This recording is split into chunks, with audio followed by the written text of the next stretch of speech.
How's it going, Top Forest TV? My name is Jack, and welcome to my review of Nottingham Forest versus Chelsea that finished a couple of hours ago at the City Ground. So yeah, I was planning to record this pretty much straight after kickoff to sort of give you my immediate match reaction, but unfortunately. Well, also unfortunately, my mum cooked us a meal after the game, and then sort of I kind of forgot afterwards. It just slipped my mind to do the video, and then I sort of realised, oh, hang on, I haven't done my video yet. So yeah, it's not my immediate reaction to have kind of had a little bit of time to sort of think about it, but yeah, I think a point at the end of the day is the least we deserved from that performance.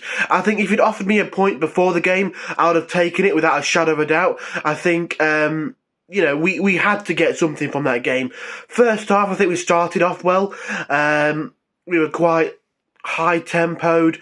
We really looked to try and hit them on the counter-attack, and I think that was sort of our game plan for the whole game, really. Try and sort of press them when we can, win the ball back, and then sort of counter with that, with our pace, and look to try and get some joy that way. And I think it worked in parts of the game, to be honest with you. I think Tyrone Awoniyi playing out on the left, again, I was a bit unsure about that, but Cooper obviously had his reasons for that, and he's obviously seen something that he believes can bring us success with that, so fair enough.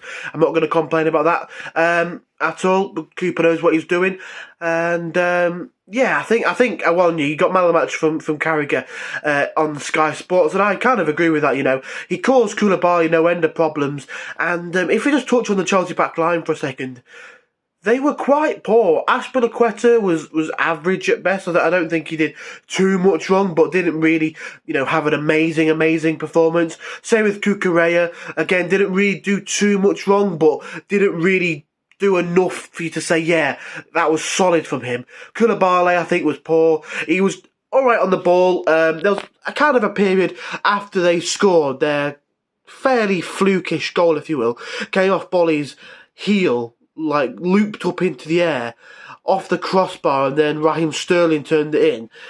But after their goal, sort of up until maybe half time, it was quite comfortable for Chelsea. We kind of sat off them a bit. I think we were trying to just sort of make it half time at 1-0 and not kind of do anything that's going to cause them to maybe score or kind of build on the advantage they've already got. So, it was quite a comfortable period for sort of Koulibaly. He was able to get on the ball, move forward a little bit, up to kind of the halfway line, and play some simple and easy passes. But when Awoniyi was getting in behind him and getting played the ball, he was being dragged out of position. He was getting bullied, really, in some instances by Awoniyi, which was really good to see. And yeah, I think Chelsea struggled to sort of contain Awoniyi. I do think he played really well on that left-hand side, so maybe there's a reason Cooper's putting him in there. We'll have to wait and see, but yeah, I think in terms of Chelsea's defence, without one man, Thiago Silva, they would have struggled. I think Kepa was okay.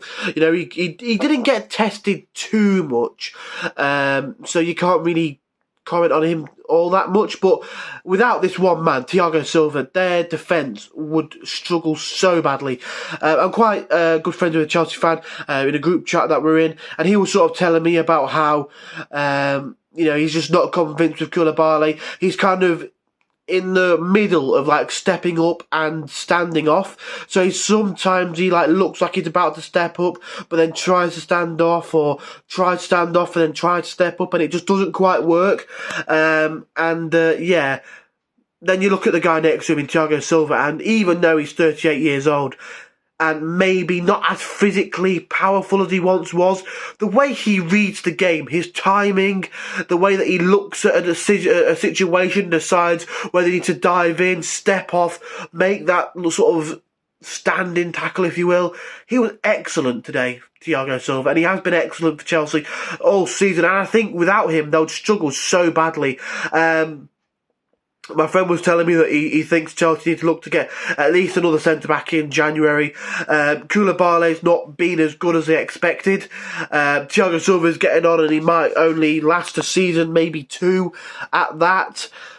And then you've got sort of Wesley Fofana, who is very injury prone. And then you've got Trevor Chalobah, who is good and up and coming.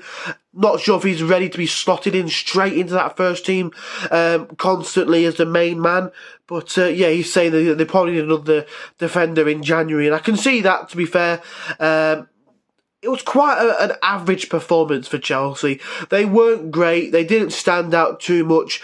Thiago Silva did to me. He was definitely their best player.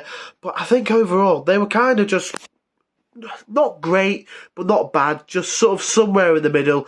But for us, I was really pleased with our performance.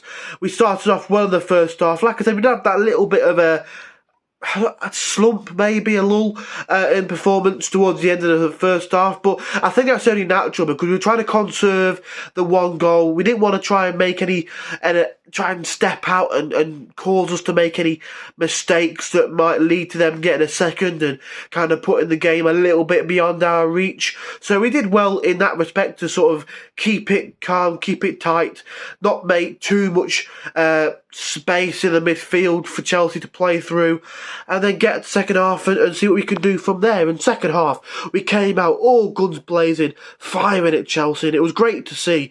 You know, we really weren't afraid to get forward and put players up against the Chelsea defence. The front three, in some instances, I think were a bit too narrow. Could have done with being a bit wider because sometimes they were trying to run into the same space, but I think that will kind of come with a bit more time working out what space to pick up. But yeah, I was really pleased with that performance. I was really chuffed for Aurier to get his goal. He deserves that. I think he's been really, really good for us. When he was at Spurs, he got caught a lot of times being a bit kind of, what's the word? He lost his focus, lost his concentration at times, and wasn't really able to kind of be on it the whole time, and he would lose concentration, maybe lose the ball or play a poor pass, and he would sort of cause a goal that way.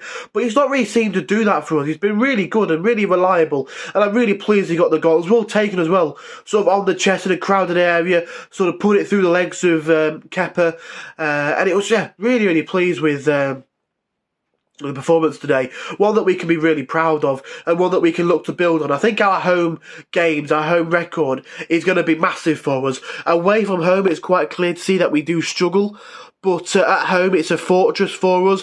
And my dad was a bit kind of concerned, not concerned, but he sort of commented on the fact that we were playing away from the Trent end in the second half, and usually we play towards it and sort of play towards our fans. But I think that wasn't too bad. I don't know if it was our decision or the decision of Chelsea to play it that way. I don't know, but it's kind of decent to do it that way, because if we're maybe in front or drawing, we picked up an early goal second half like we did today, or whatever, we have to sort of dig in a defensive fashion. Having the fans behind the defence could be quite helpful, because it feels like they're being roared on from behind them, which could be quite helpful. I don't know if it really plays plays any part in the game, but like I say, I think our home form could keep us up if we are going to stay up. The fans make an absolute noise at City Ground, as we know, and I think it's just going to be a really important part of our season. These home games, picking up wins against Liverpool, draws against Chelsea. You know, it was a League Cup game, but a win against Spurs. I think our home form is going to be really crucial, really vital for us. So if we can carry on playing like we did today, then you know, we're going to be okay in that side of things. Just hopefully we can pick things up away from home, and I really think that Southampton on Wednesday is a massive, crucial tie. So hopefully we can go on and win that one. If we don't, then it could be a bit of a long day, but hopefully we can. I feel confident we can. Just want to touch slightly on a negative I saw from my performance. Not necessarily a negative, but something that maybe might need to be worked on a little bit. And I'd say that's Brennan Johnson. Not in terms of much that he did wrong, but I think his decision-making might just need a little bit of work. He gets in good positions and gets in chances to have a go on goal, but he always likes to take the shot on, and sometimes there's a better option. There was one option where he was through 1-on-1. I think he had a 1-year cross to his left, but opted to go on his own. And you did see on the Sky cameras, he was saying that someone was coming across, so he thought he had to give it a go. But I think sometimes he could do with maybe laying it off a little bit instead of going for the shot himself. But other than that, you can't really criticise too much of that performance, and I'm really pleased with that. A point is a point more than we expected, really, from this game. I think you probably go into the season thinking we're probably going to lose to all the big 6 teams. So to get a point is more than we expected from a game like this today. So that's brilliant. A point closer to coming out of the relegation zone. So a positive from me. Yeah, 1-1, I'll take it. I really will take it. But yeah, let us know down below in the comment section what you thought of the game, who you thought was man of the match, and your opinions on the game. Subscribe if you are new around here and you haven't already. Like this video if you did enjoy, and come on, you mate.